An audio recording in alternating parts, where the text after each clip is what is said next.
¿Qué es lo que busca regularmente un evaluador en un proyecto? Ok, un evaluador... ¿Lo que busca o lo que revisa, lo que le da valor? Claro. Un evaluador de proyectos, por lo general, es un miembro del Sistema Nacional de Investigadores. Entonces, hay un Plan Nacional de Desarrollo del Gobierno de la República Mexicana, en este caso es el 2013-2018, donde tiene diferentes puntos para mejorar las condiciones socioeconómicas del país. De este Plan Nacional de Desarrollo se derivan los sectores estratégicos de cada uno de los estados. Esos sectores estratégicos son los sectores de la economía que mayor cantidad de empleos generan, que mayor cantidad de facturación en el sistema regular hacendario generan, y también lo que mejor vías de desarrollo pretende. Este Plan Nacional de Desarrollo, a su vez, está alineado con los planes mundiales de desarrollo que vienen de la Organización de las Naciones Unidas. Entonces, en las cumbres de la ONU se determina cómo van a interactuar los países en este macro proyecto global, cómo van a interactuar en base a los intereses comunes, y en base a eso los intereses específicos de cada país se combinan y van generando estos planes nacionales de desarrollo. Todos los países los tienen. Esto es normatividad de la Organización para la Cooperación y el Desarrollo Económico, la OECD. Entonces, este llamado también Club de los Países Ricos, de los cuales México es miembro, igual que el G20, tienen esta serie de proyectos estratégicos de crecimiento. Entonces, para que el país como tal pueda presentar resultados ante las organizaciones internacionales, como el Fondo Monetario Internacional, el Banco Mundial y la Organización de las Naciones Unidas, que es la directriz, tiene que tener un índice de crecimiento, índice de generación de empleos y también un índice de desarrollo por sectores de la economía. Entonces, aquí en el estado de Sonora hay sectores estratégicos, y esos sectores estratégicos son los que todas las secretarías del gobierno federal se van a encargar de impulsar a través de sus programas. Entonces, todo lo que esté fuera de esos sectores estratégicos va a tener desventaja a la hora de solicitar recursos federales y también a la hora de recibir licitaciones, de poder participar en ellas, porque las licitaciones van enfocadas también a los sectores estratégicos, tanto como el gasto programable como el gasto no programable. Entonces, un evaluador tiene la tarea en su manual, por parte de la Secretaría, de apoyar la mayor cantidad de proyectos que generen la mayor cantidad de empleos y de derrama económica para esos sectores estratégicos. Entonces, los proyectos que presenten las empresas deben ir alineados con los intereses de la convocatoria, porque los intereses de la convocatoria van alineados con los sectores estratégicos del Estado, y los sectores estratégicos del Estado van alineados con el desarrollo económico a nivel nacional. Entonces, es eso lo que busca un evaluador. Ya si pasamos a los términos secundarios, que ya son específicamente del proyecto, que ya son en microescala, no en macroeconomía, ya nos estamos enfocando en la factibilidad financiera del proyecto. Porque factibilidad financiera quiere decir generación de valor económico. Y valor económico es material intelectual, industrialización, innovación científica y tecnológica. Cuando hablas de factibilidad financiera, ¿te refieres a que el proyecto genere la mayor cantidad de dinero? Que sí pueda ser realizable económicamente. Que sí pueda ser realizable, y el más factible de todos es el que se lleva el dinero. Se lleva mucha más ventaja a un proyecto que está bien fundamentado, que tiene una relación costo-beneficio de 4:1, que uno que tiene alguna costo-beneficio de 1:1. O sea, entre mayor sea la tasa interna de retorno, es mayormente factible un proyecto de inversión, porque quiere decir que el punto de equilibrio para que no se pierda capital es mucho más bajo.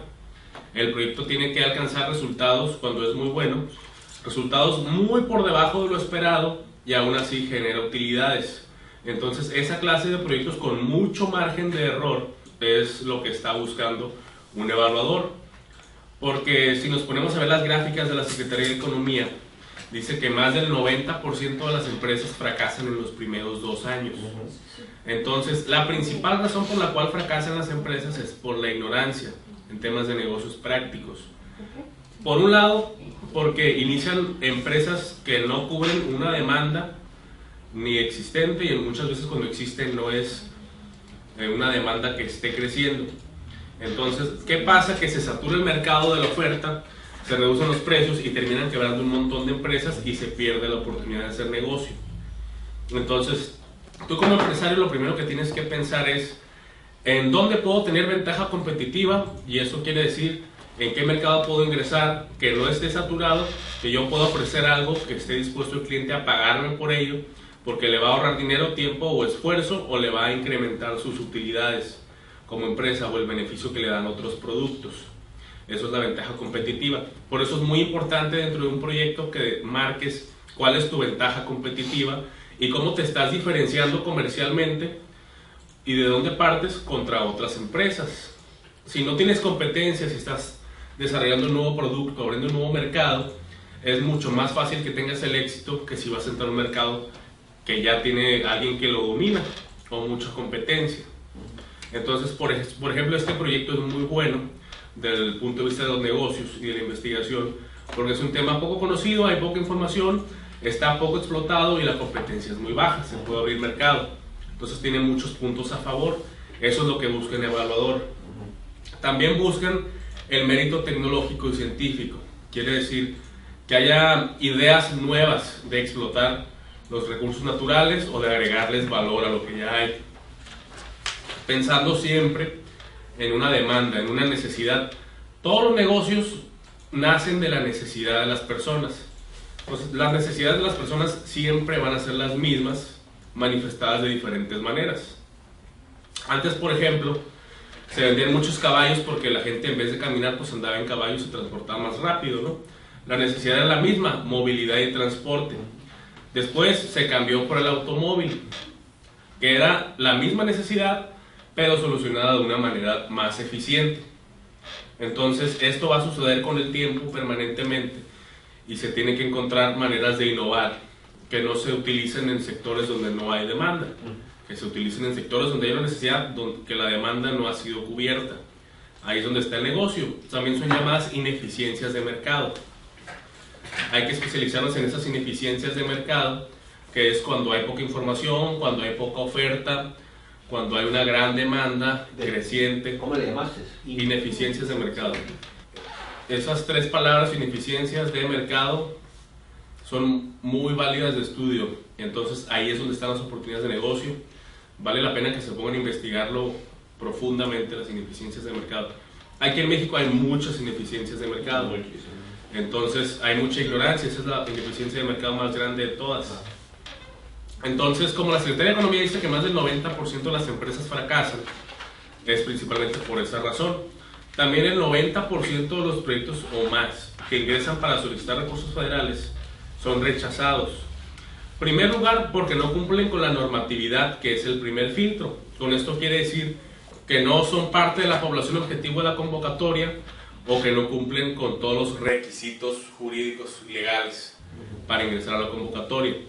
En segundo lugar, el segundo filtro es el filtro técnico, que es el filtro del proyecto. Entonces, el evaluador te termina dando una calificación del proyecto en base al mérito tecnológico, a la cantidad de empleos que vas a generar, a la derrama económica que vas a traer, a la factibilidad del proyecto en términos técnicos y financieros, y bueno, en base a la perspectiva general de tu proyecto, juntando todos los demás factores, te va a dar una calificación. Y más del 90% no obtienen una calificación aprobatoria, arriba del 70%. Entonces son rechazados por default en el segundo filtro, porque no siguen una estructura, porque no tenían ni idea que en las reglas de operación te estaba marcando cómo querían el proyecto, y vas y presentas algo que no tiene nada que ver con lo que ellos te piden, y también porque el proyecto no fue factible económica o financieramente, o bueno, no cumpliste con el ancho, ¿no? Hubo mucha mejor competencia que tú. Entonces eso es un punto clave. Si pasas el primer filtro, que ese no requiere creatividad, solamente leer la información y entregar lo que te solicitan, pasas al segundo, que es donde sí te van a hacer una evaluación técnica de lo que estás proponiendo, que tengas fundamentos, que tengas un personal de trabajo pertinente para lo que quieres lograr, que tengas vinculaciones en la mayoría de los casos cuando son proyectos de innovación, investigación y desarrollo tecnológico, que tengas la infraestructura necesaria para llevar a cabo el proyecto y principalmente los antecedentes de la empresa.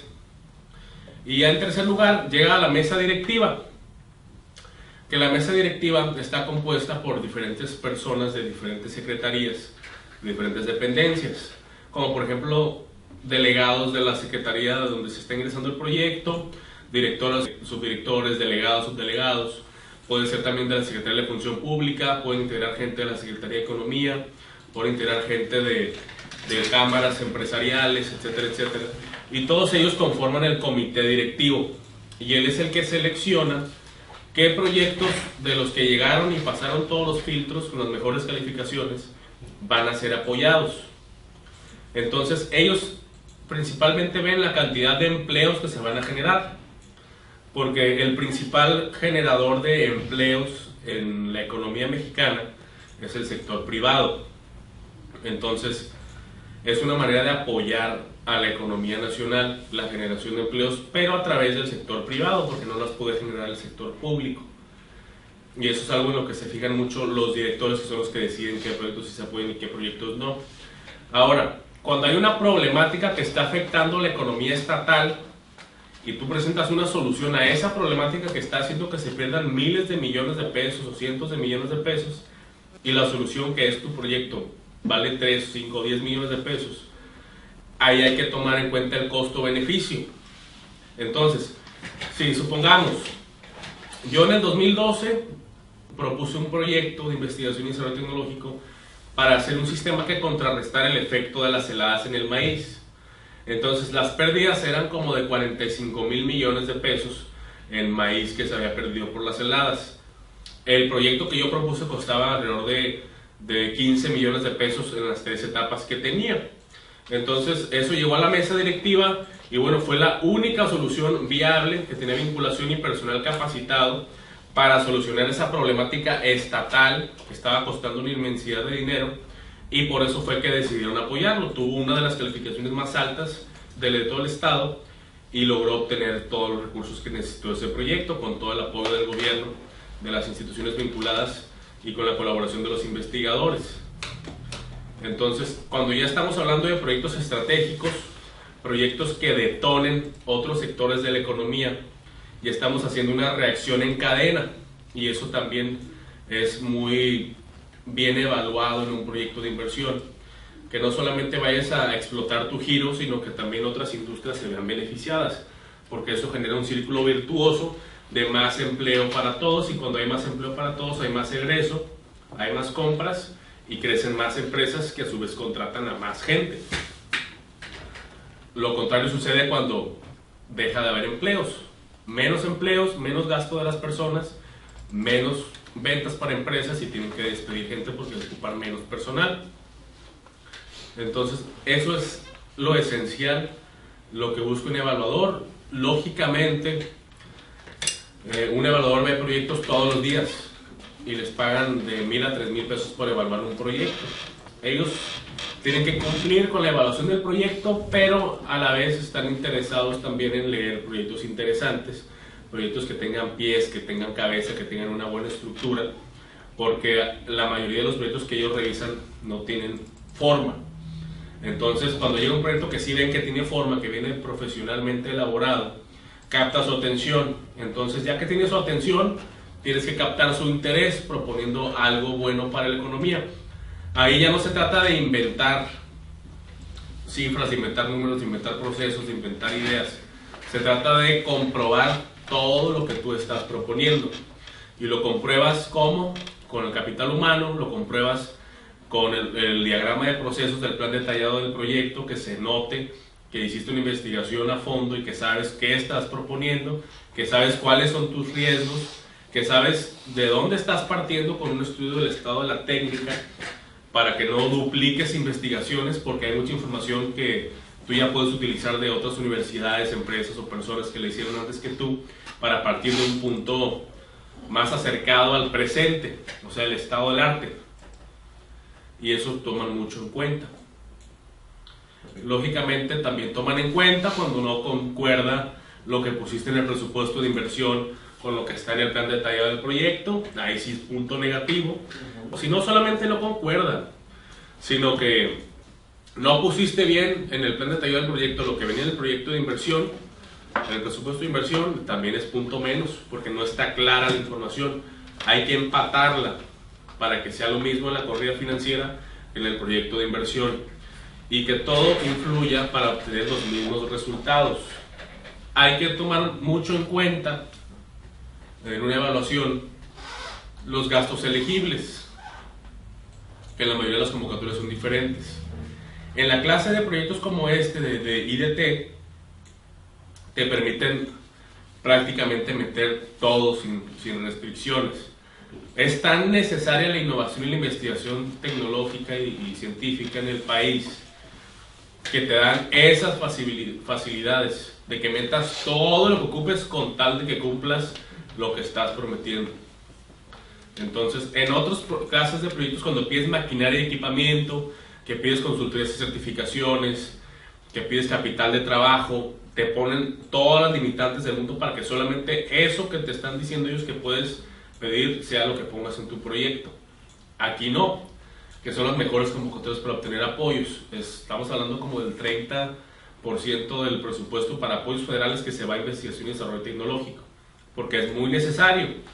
Entonces ahí ya entran las vinculaciones con universidades nacionales que ya han hecho otras investigaciones para empatar información y generar nuevos productos. Que esos nuevos productos y servicios en materia intelectual tiene varios fines. Uno, que se desarrolle aquí en el país, o dos, que se venda y se lo compren otras empresas internacionales o se vaya a otros países.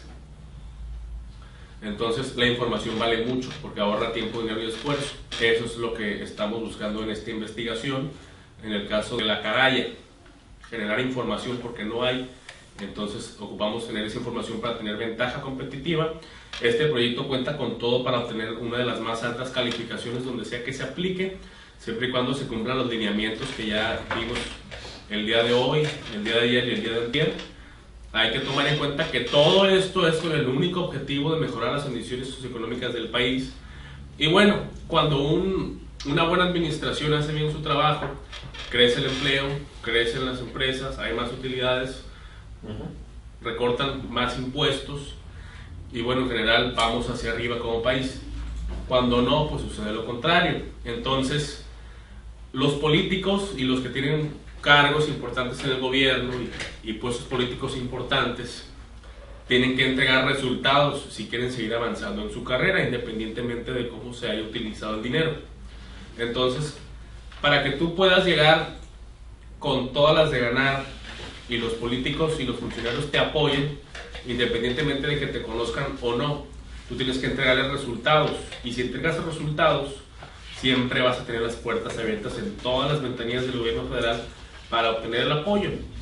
Por eso que hablamos que del 10% de las empresas que pasan los 3 filtros, de ese porcentaje que obtiene el apoyo después, solamente el 8% de ahí tiene éxito en los proyectos.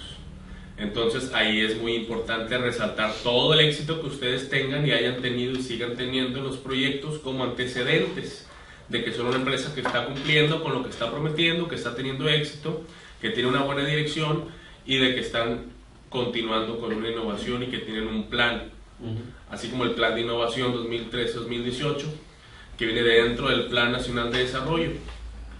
Entonces eso es lo que hay que resaltar, eso es lo que hay que denotar en los proyectos de inversión, decirlo explícitamente dentro del proyecto, en la parte de la justificación, en la parte de la explotación de los resultados, porque eso es lo que le da valor económico a un proyecto. Si no ponemos toda esa información clave, el proyecto se nos va decreciendo en valor económico porque no tiene un plan, no cumple con una estrategia, no cumple con los objetivos del país, no cumple con los objetivos del gobierno y por ende se sale de los objetivos de la convocatoria. Y en general eso es lo que yo les puedo decir de los proyectos. No es fácil hacer buenos proyectos, ustedes ya tienen ahorita toda la información clave, toda la información crucial, tienen todas las herramientas, todas las reglas de operación, van a seguir teniendo atención personalizada para resolver todas sus dudas de aquí a 60 días, y esto pues es el comienzo únicamente. Vamos a continuar dándoles apoyo, dándoles respaldo. Vamos a estar por acá dando otra presentación en menos de 45 días. Los vamos a invitar cordialmente para que nos ayuden con su presencia y podamos brindarles más información valiosa. Y pues hay mucho de donde bajar apoyos, ¿no? Ya vieron que hay un montón de secretarías, hay un montón de convocatorias. Oye, Brian, ahí por ejemplo, según tu criterio, con tu experiencia, ¿qué programas son los de más fácil acceso y qué dependencias son las de más fácil acceso? No necesariamente la misma. El acceso es el mismo en todas las convocatorias, porque todas... A acceso me refiero a ese 8%, ¿no? O sea, que realmente te apoyen, porque por ejemplo el CONACYT es muy difícil, realmente es complicado. Sí, es complicado. Y sin embargo uno escucha en la radio que millones y miles de millones de pesos pasan por Zacapa, por Conapesca, y que prácticamente el compadre, el amigo, el primo, el sobrino, y fue el dinero, sí, y a la basura, ¿no? Sí, esa es una parte muy importante, la de los recursos federales, que se va bajo influencias, de tráfico de influencias, pero no es toda. Es tanta cantidad de dinero, más de 500,000 millones de pesos cada año, que rebasa la capacidad de cualquier organización interna entre los funcionarios y los políticos para poder realizar el 100% de los recursos bajo sus conveniencias. Entonces, en cualquiera es la misma. Pero así un Pues programa no. Los que van enfocados al campo son más susceptibles de tráfico de influencias. ¿Por qué? Por la cualidad de las personas a las que están dirigidas. Que son personas que muchas veces no tienen idea de la formalidad de las empresas, que son empresas que reciben apoyos pequeños, pero son para millones de personas. Entonces esos tienen más susceptibilidad de tener cuellos de botella para la parte burócrata. En todas prácticamente es la misma, pero las que van al campo, también hay que ver que los componentes que van hacia la gente del campo son los que más facilidad tienen para hacer tráfico de influencias. Los que están dirigidos como de agroinnovación, de tecnológica, científica para el campo, esos están menos amafiados porque no cualquiera tiene la facilidad de hacer una clase de esos proyectos. No es como que si eres el amigo del compadre, pues se te vaya a ocurrir una gran idea para hacer un gran proyecto y vayas a pasar los filtros necesarios para que puedas llegar al lugar donde la influencia tiene efecto, que es en la mesa directiva. Y para eso se han venido implementando una serie de medidas cada año más estrictas para evitar el tráfico de influencias. Por ejemplo, todos los años se han venido cambiando los comités directivos. Ahora ponen gente de todas las secretarías, de todas las cámaras empresariales, para que no haya un tráfico de influencias, y siempre se está rotando esa mesa directiva. Entonces es mucho más difícil que se logre un tráfico de influencia en ese aspecto. Pero yo confío plenamente en que todavía hay muchas oportunidades y de que las va a seguir habiendo para bajar recursos federales sin tener que hacer ningún trato ilícito con ningún funcionario político. Nosotros hemos vivido el caso de meter proyectos sin utilizar ninguna influencia de nadie y hemos obtenido los mejores apoyos que se han dado en todo el estado de Sinaloa y en otras partes de México para nuestros clientes que solicitan nuestra consultoría. Entonces seguimos invitándolos a todos a que lo hagan de la manera derecha, de la manera recta, la que no tiene ninguna consecuencia legal adversa, al contrario, que tiene consecuencias positivas tanto para la empresa como para todos. Y pues si es dinero que viene de los impuestos de todo el país, lo correcto es que se regrese por la vía legal y por la vía positiva. Oye, Brian, las IES más valoradas. La UNAM, la Benemérita Universidad Autónoma de Puebla, también está el Instituto Politécnico Nacional. Y bueno, dependiendo del tema, pero para el campo principalmente está el CIMIT. ¿Cuál? El CIMIT, C-Y-M-M Y-T.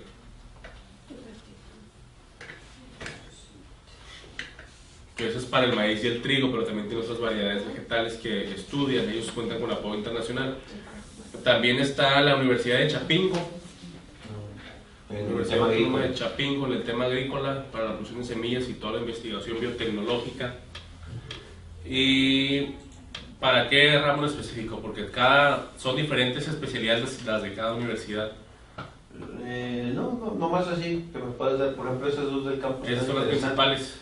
La UNAM, la Benemérita y la IPN me suena más que es tecnología, ciencia, más de Tecnología, ciencia, desarrollo, etcétera, etcétera. Sí, para lo que pueden necesitar vinculación. Pero incluso también te puedes vincular con universidades e institutos de educación superior o centros de investigación de otros países. Y eso todavía le da un marco distinto y otro estilo al proyecto. Porque México tiene tratados con el CONACYT, con el MIT, con Cambridge, con Harvard, con otras extensiones de la UCLA, por ejemplo, UCSB, Universidad de California, Santa Bárbara, Universidad de California, Los Ángeles, que tienen acuerdos muy específicos para que apoyen al desarrollo tecnológico e innovación científica de las empresas mexicanas. También cuando ingresas a la página de los consulados te vas a dar cuenta que hay consulados de México en muchas partes del mundo muy interesantes que tienen acuerdos con estas instituciones para vinculación en muchas partes del mundo, y en muchas ocasiones ellos te pagan todo el viaje para que tú vayas y hagas todo lo que tienes que hacer allá. Hubo un evento hace como 3 o 4 años en Boston, creo que de la embajada nos invitaron, pero nos invitaron con invitación sin ningún apoyo. Incluso yo no pude ir a eso, pero está muy interesante. Es una especie de exhibición, creo que el MIT, no me acuerdo, una especie de exhibición de desarrollo de patentes, de alrededor de 15 o 20 casos de ahí mismo, y con la posibilidad de hacer negocios con esos desarrollos en México. Claro. Estuvo muy interesante eso, creo. Sí, y eso es lo que busca también el gobierno mexicano, porque se han dado cuenta de que está muy dura la competencia contra los americanos, nos llevan mucha ventaja muy larga. Entonces, una ciudad tiene más patentes que todo el país.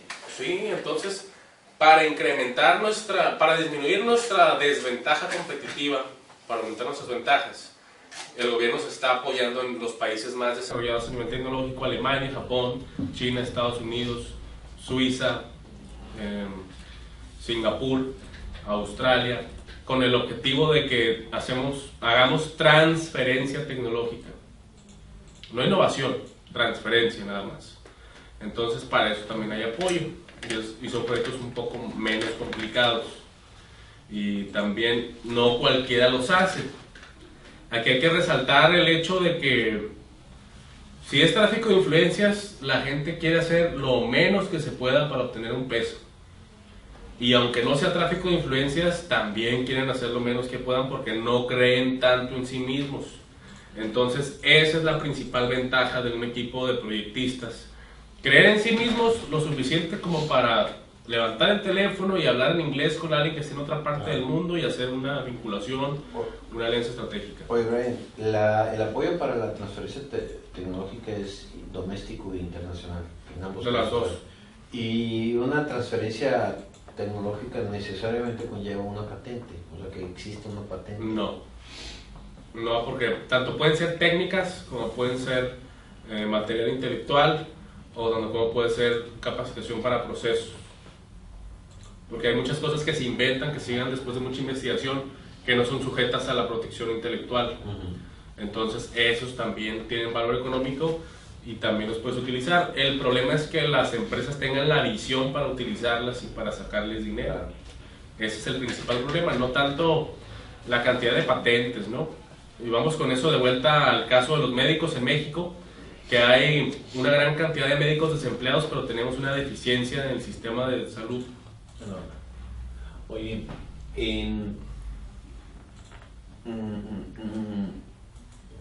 ¿qué entidad, empresa, cómo le llamas? Clasificación de empresa es la más viable para obtener un proyecto? ¿Una SA? Una SADCB. ¿Una C?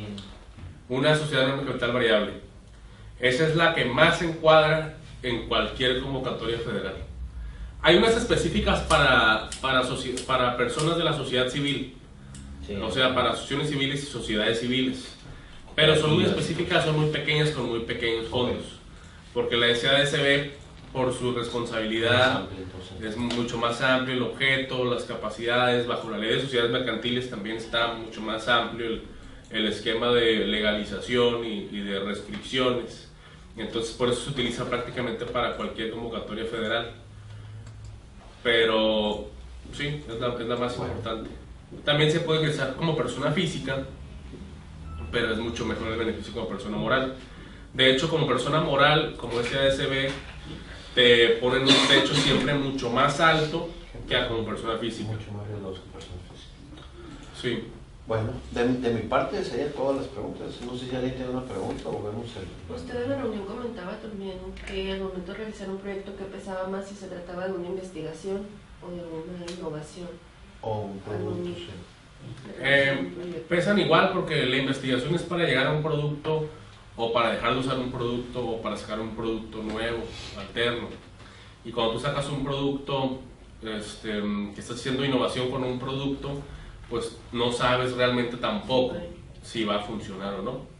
Puedes tener tus estudios de mercado y análisis, toda la técnica y todo, pero nunca sabes cómo va a reaccionar el mercado. En ningún caso se sabe. Entonces, si en ningún caso se sabe, pues es la misma prácticamente. Para obtener un fondo, los dos te sirven igual. Y para llegar al mercado, pues los dos tienen su función. No puedes llegar a uno sin el otro.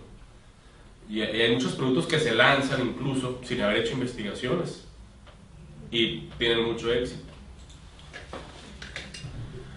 Pero lo que yo sí les recomiendo mucho como empresarios es que utilicen todas las personalidades jurídicas que tienen con grandes objetos sociales y que apliquen la mayor cantidad de proyectos en la mayor cantidad de convocatorias, y van a ver que sus resultados se van a multiplicar. Porque, por ejemplo, es lo que hacen muchos de los principales empresarios que ganan licitaciones. Aplican 6 empresas para una licitación, pero 5 son de ellos. Entonces, si no es por una, es por otra. Por otra, claro. Sí, eso hay que tener muy en cuenta, no nos cuesta nada y también nos sirve para las estrategias fiscales. Sí, y tenemos proyectos para que no sea repetitivo. Es correcto, que no sea repetitivo. 5 proyectos diferentes, y el que pega, el año que entra repetimos los otros que no pegaron, y así, etcétera. Hay mucha posibilidad Es correcto. de jugar con eso. Solo hay que concentrarse en los proyectos estratégicos y en los que sean sumamente competitivos. Eso es muy importante, fíjate. No, yo nunca me imaginé que tendría que irme hasta atrás. ¿Qué tan atrás me hubiera ido para decidir qué proyecto y cómo venderlo? No hubiera metido en los sectores, ¿cómo se llaman? Estratégicos. Sí, estratégicos. No me hubiera fijado en el plan 2012-2018, en fin, y pues tiene su lógica, ¿no? Sí, de ahí viene todo, es la fundamentación, y es lo que a nosotros nos ha funcionado para obtener arriba del 90 en todos los proyectos que hemos ingresado. Y arriba de 90 puntos, si no te apoyaron un proyecto, es porque de plano estuvo muy interesante toda la demás competencia y tuvo más de 90, o porque de plano algo pasó ahí en la mesa directiva. Pero a nosotros, proyectos que nos salía arriba de 90 que hemos ingresado, proyectos que han salido apoyados sin rebasar el tope, el límite de las convocatorias, ¿no? También suceden muchos casos imprevistos, como por ejemplo el año pasado, cuando el PIDETEC lo desintegraron y sin previo aviso se cancelaron todas las solicitudes de apoyo y no hubo ningún apoyo ese año para el PIDETEC de la Zagarpa, que era una gran parte de su presupuesto. La instancia ejecutora era Fundación Produce.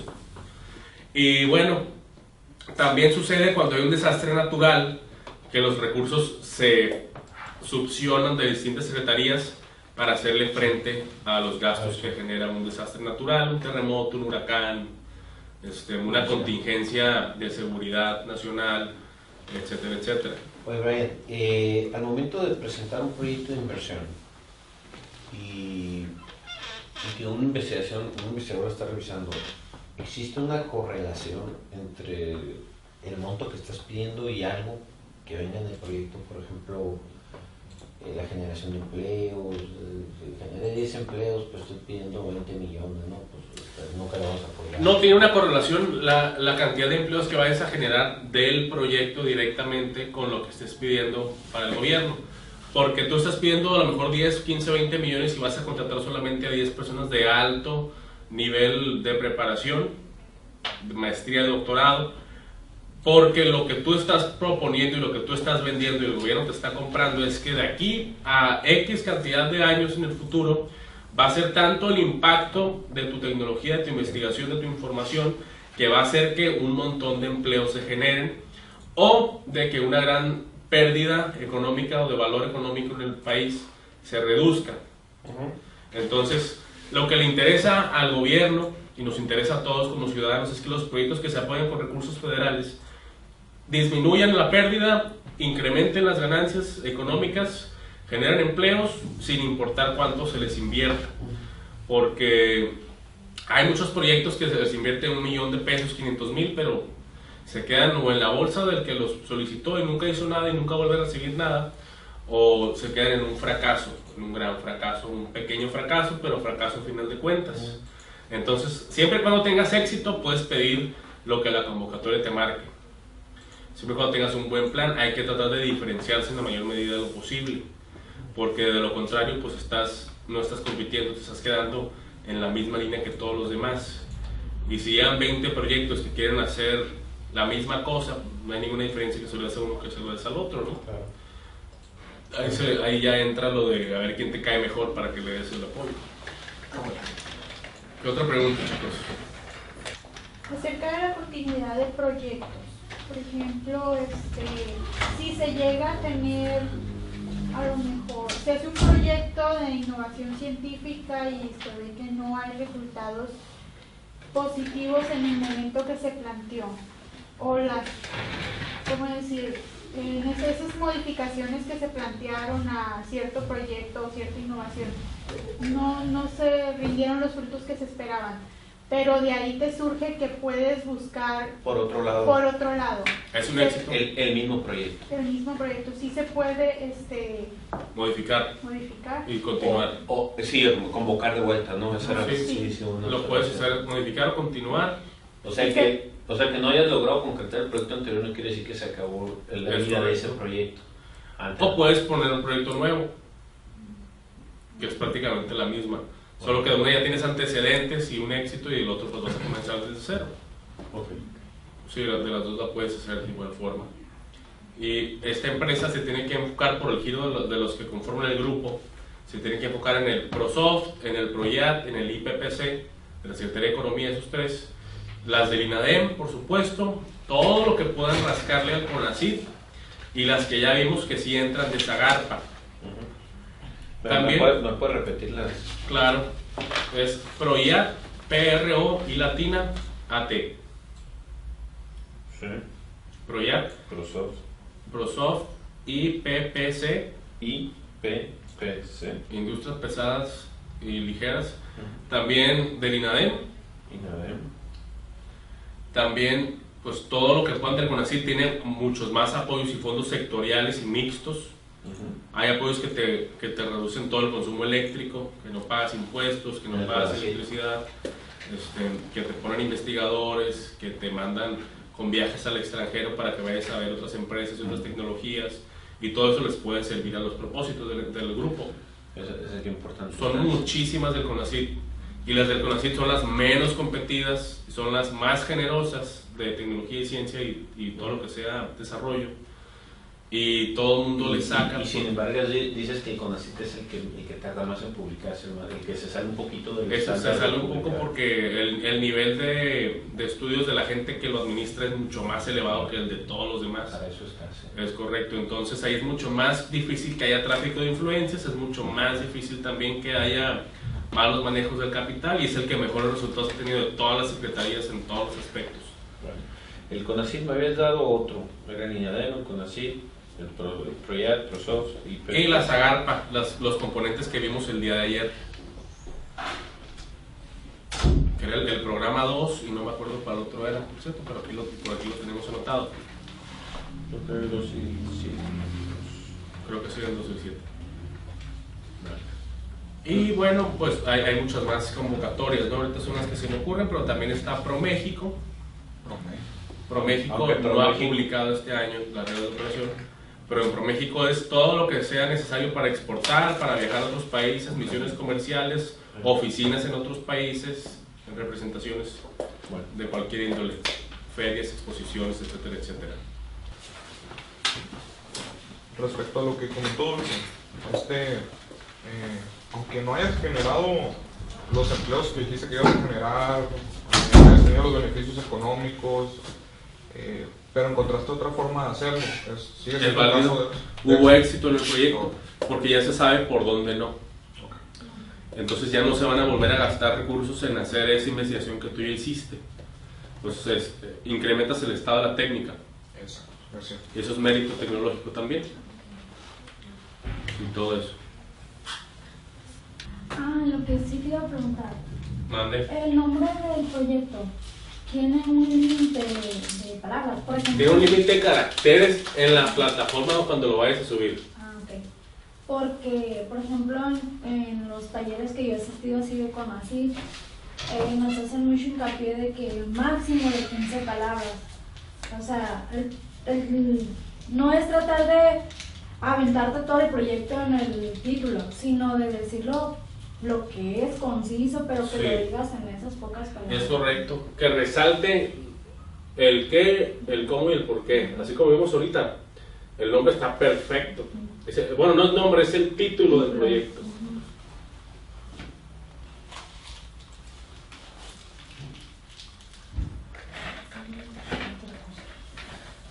Con las situaciones porque se maneja a través de plataformas. Eso es. Mira, sucede que la Zagarpa, por ejemplo, tiene el Sistema Único de Registro de la Información, que es una plataforma de Zagarpa para subir todas las propuestas y las relaciones de apoyos. Sin embargo, yo nunca he visto que funcione en los 5 años que tengo haciendo esto. Ahí está, pero no funciona. El ProSoft sí funciona, ProYat sí funciona y el IPPC también funciona en las plataformas. Las del INADEM, todas son electrónicas, funcionan muy bien, es la única metodología para realizarlas. Y en las demás secretarías casi en todas tienes que llevarlo en papel. Sí, en la CONAFOR, en la Semarnat, en varias de la Secretaría de Economía que son financiamientos, tienes que llevar eso.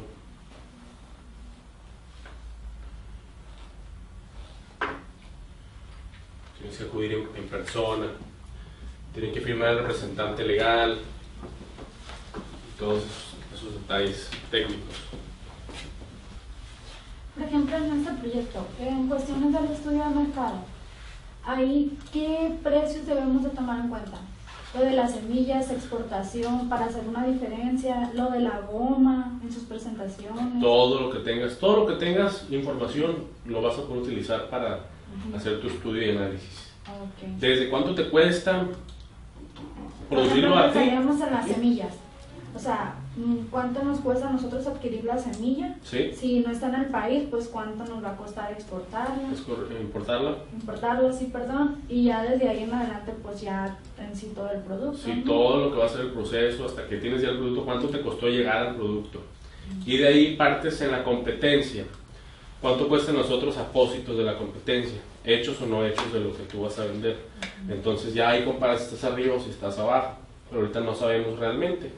Pero por ejemplo aquí en el caso de Zagarpa, pues estamos hablando de agricultura, que sería nomás de, o sea, cuánto nos va a costar a nosotros plantar, hacer el invernadero y todo, y estar estudiando ya todo el proceso, ¿no? Claro, pero tú sí tienes que poner el estudio de mercado como el apósito, porque el apósito es el producto final de toda la investigación. Ok, a eso iba. Que claro. si no afectaba una cosa a la agricultura y al final algo diferente, pues que vendría siendo algo médico. No, es perfectamente sí, porque tú tienes que hacer toda esta investigación, implantación y estudios, análisis, etcétera, etcétera. Primero para tener tu materia prima en el estado, con todos esos objetivos que vimos de las variedades vegetales, estudios de análisis, todo lo que vimos, pero con el objetivo de un día llegar al apósito. Para tener tu materia prima aquí cuando ya estés comercializando el apósito y ya dejes de depender de otros para hacer tu producto. Sí, eso es perfectamente, se alinea, pues así es la línea de desarrollo del proyecto. Okay.